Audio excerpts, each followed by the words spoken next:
Hello, তোমাদেরকে আমি আজকে মেজার্স অফ ভ্যারিয়েবিলিটিটা বোঝাতে চাইছি। আমি আশা করি তোমরা সবাই ভালো আছো, you all are fine and doing well at your home. এর আগে আমি তোমাদেরকে সেন্ট্রাল টেন্ডেন্সি সম্পর্কে বলেছিলাম। Central tendency, mean, median, mode কাকে বলে সেটা তোমাদেরকে আগেই বলা হয়ে গেছে। As we all know, to find out the characteristic of any data set, যে কোনো একটা ডেটা সেট মানে কোনো স্কোরের, বিস্তারিত স্কোরের প্রকৃতি সম্পর্কে জানতে গেলে আমাদেরকে we need to find out the central tendency as well as the variability. যেমন আমাদেরকে সেন্ট্রাল টেন্ডেন্সি জানতে হয়, ঠিক সেইভাবেই ভ্যারিয়েবিলিটিটা জানতে হয়। Central tendency finds out the central point of the score, ঠিক মাঝখানের দিকটা বুঝতে পারি, মানে কোনো ডিস্ট্রিবিউশন স্কোরের ঠিক মাঝখানটা আমরা সেন্ট্রাল টেন্ডেন্সির মাধ্যমে বুঝতে পারি। And through measures of variability we find out or we measure how far the scores are say dispersed, how far the scores are spread. Measures of ভ্যারিয়েবিলিটির মাধ্যমে আমরা বুঝতে পারি যে স্কোর্সরা কতখানি ছড়িয়ে ছিটিয়ে আছে, ঠিক আছে। এবার suppose it might be possible that for the two scores the central tendency is same. দুটো স্কোর, স্প্রেড অফ স্কোরে সেন্ট্রাল টেন্ডেন্সি সেম হতে পারে, কিন্তু but dispersion may be different. দুটোর স্কোরের ডিসপারশন আলাদা হতে পারে। And we can only draw inference about the population. কোনো পপুলেশন সম্পর্কে আমাকে যদি জানতে তখনই পারবো যদি, বা ভালোভাবে আমরা জানতে পারবো, বুঝতে পারবো যদি সেই স্কোরের ডিসপারশনটা কম হয়। We can only draw a conclusion about the population if the dispersion of the score is less or minimum, right? যদি স্কোরের ডিসপারশনটা কম থাকে, স্কোরটা কম ছড়িয়ে ছিটিয়ে থাকে, তাহলেই আমি সেই স্কোরটাকে বা স্কোরের মালাটাকে, মানে সংখ্যার মালাটাকে আমরা বলতে পারি ভালো সংখ্যা। Now what is measures of dispersion? Measures of dispersion, measures of variability or spread, এগুলো সব একই কথা। Dispersion, variability, spread of score, এগুলো সব একই কথা। Dispersion of score means how far the scores are say moved away, far away from each other. প্রতিটা স্কোরগুলো থেকে অন্যান্য স্কোরগুলো কতখানি দূরত্ব, সেটাই হচ্ছে ডিসপারশন বা ভ্যারিয়েবিলিটি।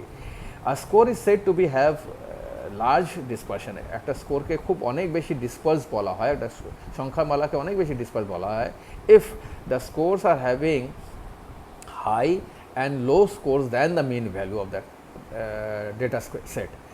সেই স্কোরের, মানে সমস্ত স্কোরের মিন থেকে যদি অন্যান্য স্কোরগুলো অনেক বেশি হয় বা কম হয়, তাহলে আমি বলবো যে সেই স্কোরের বা সেই ডেটা সেটের বলা, তার মানে স্কোরটা ভালো না, ডিসপারশনটা অনেক বেশি, ঠিক আছে।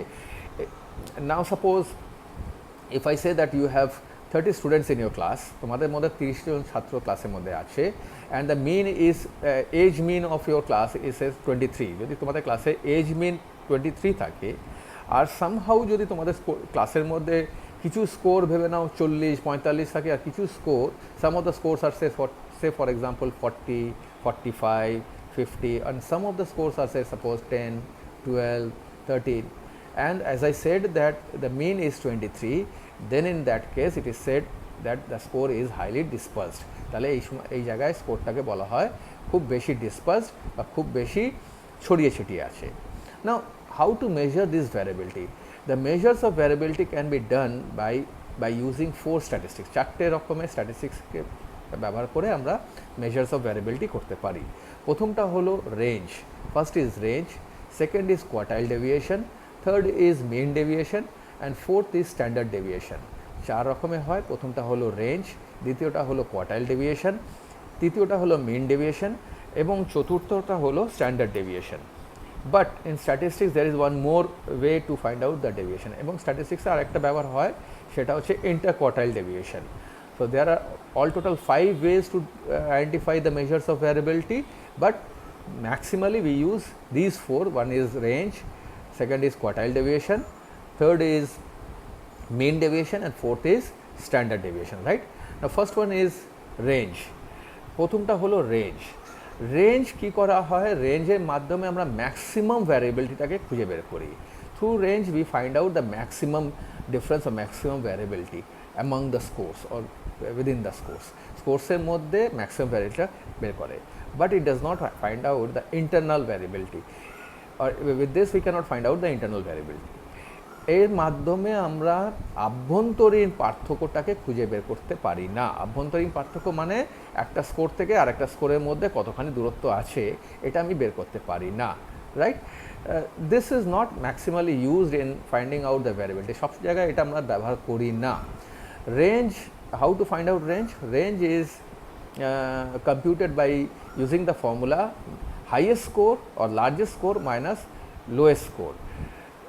রেঞ্জকে আমরা খুঁজে বের করতে পারি যে কোনো সংখ্যামালার মধ্যে যেটা সবচেয়ে বেশি সংখ্যা, সবচেয়ে বড় সংখ্যা, এবং তার থেকে মাইনাস করতে হবে সবচেয়ে ছোট সংখ্যা। ধরা যাক তোমাদের ক্লাসের মধ্যে সবচেয়ে বয়স্ক ছাত্র হচ্ছে, তার বয়স হলো 27, এবং সবচেয়ে কম বয়সের ছাত্র হলো, তার বয়স হলো কম বয়সের ছাত্র হলো 21।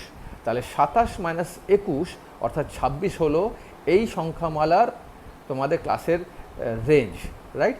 তো range is, suppose you have students in your class whose say I mean oldest student is 27 years old and youngest is 21, then the range would be 27 minus 21, 26, right? This is what is range. Now এই range actually আমরা স্ট্যাটিস্টিক্সে সব জায়গায় use করি না। Range is not used everywhere. তো where range is used? Range is used say class interval যখন আমরা বানাই, when we draw class interval, সেখানে আমরা দেখবে রেঞ্জ বানিয়ে ক্লাস, মানে যখনই আমাদের ক্লাস ইন্টারভাল বা ফ্রিকোয়েন্সি চার্ট বানাতে হয় সেখানে আমরা রেঞ্জটাকে ব্যবহার করে থাকি, সব জায়গায় এটা ব্যবহার হয় না। The second is quartile deviation. What is quartile deviation? Quartile deviation finds out the difference among the scores within the 50% of the scores. Quartile deviation কি করে? যে কোনো সংখ্যামালার মধ্যখানে 50% স্কোরের মধ্যে পার্থক্যগুলো খুঁজে বের করে, right?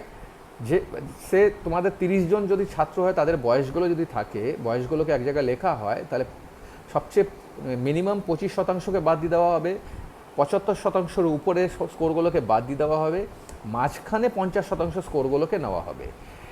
If you have say 30 students in your class and if I write down the age in a chart, all age of all the students in a chart, and if I write them in an order, say increasing order, then we need to delete the first 25% of the scores, we need to delete the last 25% of the scores, and then through quartile deviation what we can do, we can find out the difference of the scores or the variations of the scores within the 50% of the scores, right? That means above 25% and below 75% of the scores. ঠিক আছে? This is what is quartile deviation. Now how to find out quartile deviation? Now this is the formula of quartile deviation, right? Quartile deviation formula হলো Q3 minus Q1 upon 2. So you need to find out what is Q3. Q3 is known as third quartile, মানে 75%, third quartile মানে হচ্ছে last 75%, first quartile is first 25%. So this is what is the formula of quartile deviation, Q3 minus Q1 upon 2, right? So average of Q3 minus Q1 right? তো average মানে 2 দিয়ে ভাগ দিচ্ছি, তার মানে অ্যাভারেজ হলো। Now what is the formula of Q1? Q1 is n plus 1 by 2th fourth score, as because it is quartile. See, n plus 1 by 2 তুমি মিডিয়ানে করেছো, তোমরা মিডিয়ানে করেছো, n plus 1 by 2 you did in median. So n plus 1 by 2th score is first quartile, and third quartile is 3n plus 1 by 2th score, 3n plus 1 by fourth score, sorry, not 2, by fourth score, right? n plus 1 by fourth score, 3n plus 1 by fourth score. This is the formula of first quartile, this is the formula of third quartile, first quartile, third quartile. Now suppose these are the scores, right? These are the scores.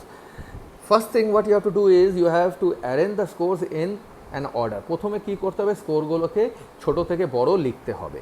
লিখবার পর আমাকে first quarter বের করতে হবে, Q1 বের করতে হবে। First we need to write down the scores in an order, then we need to find out the first quarter. First quarter is n plus 1 by 4. n মানে হলো নাম্বার অফ স্কোর, তাহলে এখানে যদি ভেবে না 9টা স্কোর থাকে, 9 plus 1 by 4, তাহলে 9 plus 1 by 4 score, তাহলে 2.5 হচ্ছে, 2.5 স্কোর। নাও 2.5 স্কোর মানে হলো 2 নম্বর score plus 1/2 of 1/2 difference of third and second score, মানে 2 নম্বর স্কোর প্লাস 3 এবং 2 এর মাঝখানে পার্থক্যর অর্ধেক, রাইট? ভেবে নাও 2 নম্বর স্কোর হলো 5 এবং 3 নম্বর স্কোর হলো 7। Suppose second score is 2 and 5 and third score is 7. In that case, what will be 2.5 score?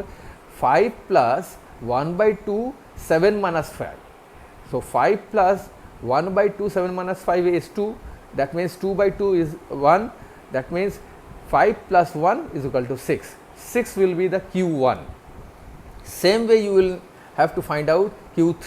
Q3 means 3, 9 plus 1/4, right? As I said, 3n plus 1/4, যেমন আমি বলেছি 3n plus 1/4, তাহলে 3n মানে হলো 3 within bracket 9 plus 1/4, তার মানে 9 plus 1 10, 10 into 10 into 3 30/4 means 7.5. That means 7th score plus 1/2 of 1/2 difference of 8 minus 7 score.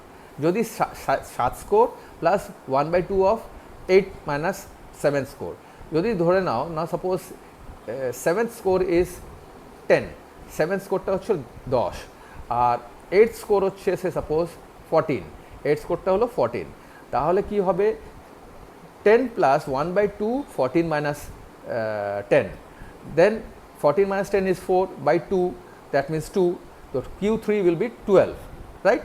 So as I said, Q1 is suppose Q1 what we found is 6, Q3 is 12, then Q3 minus Q1, then what will be the quartile deviation? Q3 minus Q1 upon 2, তাহলে Q3 minus Q1 upon 2 হলো কি 12 minus 6 upon 2, 12 minus 6 is 3, 12 minus 6 is 6/2, that means quartile deviation here is 3. This is how আমরা এইভাবেই ungroup ডেটার ক্ষেত্রে quartile deviation বের করে রাখি। গ্রুপ ডেটার ক্ষেত্রে আমরা কোয়ার্টাইল ডেভিয়েশনটার formula Q3 minus Q1/2 same থাকবে, কিন্তু Q1 এবং Q3 বের করবার পদ্ধতিটা আলাদা থাকবে। But Q1 to find out Q1 and Q3 the formula will be different. What is the formula of Q1? Now in the case of quartile deviation, the formula of Q1 is lower limit plus n/4 minus capital F upon small f into I. Same as mean deviation, same as median এর মধ্যে আমরা করতাম n/2, এখানে করব n/4. Here we are doing it is n/4. So Q1 is lower limit plus n/4 minus capital F upon small f into I. And what is Q3? Q3 is lower limit plus 3n/4 minus capital F upon small f into I, right? Now suppose this is the say I have given you an example. This is the score, this is the frequency, right? Now what you have to do is you have to find out the cumulative frequency as you did in median.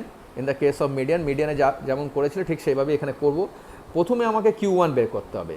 Q1 বের করতে গেলে আমাকে n/4 বের করতে হবে। n হচ্ছে ফ্রিকোয়েন্সির total, তাহলে n/4 ভেবে না, এখানে এই ক্ষেত্রে n হচ্ছে 60/4 মানে n 15, রাইট? এবার 15টা আমাকে কিউমুলেটিভ ফ্রিকোয়েন্সিতে কোথায় পড়ছে, এখানে দেখা যাচ্ছে প্রথম কিউমুলেটিভ ফ্রিকোয়েন্সি হচ্ছে 4, তারপরে 9, তারপরে 19, তার মানে 9-এর পরে পড়ছে কারণ 15, তাহলে 19, এইটা হচ্ছে আমার Q1 ক্লাস। তাহলে এখানে আমি লোয়ার লিমিটটা হবে এটা, মানে এই জায়গাটা, তার মানে এটা হচ্ছে 160, তাহলে লোয়ার লিমিট হবে 160 প্লাস n/4 পেলাম আমি 15 মাইনাস ক্যাপিটাল এফ মানে হচ্ছে এটার আগেরটা, এই কিউমুলেটিভ ফ্রিকোয়েন্সির আগেরটা, তাহলে এই কিউমুলেটিভ ফ্রিকোয়েন্সির আগেরটা হচ্ছে 9, তাহলে 15 মাইনাস 9 আপন স্মল এফ হচ্ছে এই ভ্যালুটা যেটা করসপন্ডিং মানে ওটার ফ্রিকোয়েন্সিটা, তাহলে small f is this into i, এই দুটো ডিফারেন্স, আই মানে হচ্ছে upper limit minus lower limit মানে 5, রাইট? রেঞ্জ যেটা হয় 5, তাহলে this is how we can find out the Q1. In the same way we need to find out the Q3, then will be computing the formula Q3 minus Q1/2. এইভাবে আমরা Q1 Q3 বের করব, তারপরে আমরা বের করব Q1 minus Q3/2. আজকে তোমাদেরকে এইটাই বললাম, এর পরের দিনে আমি তোমাদেরকে মিন ডেভিয়েশন বা এর পরের ভিডিওতে আমি মিন ডেভিয়েশন এবং স্ট্যান্ডার্ড ডেভিয়েশনটা বলবো।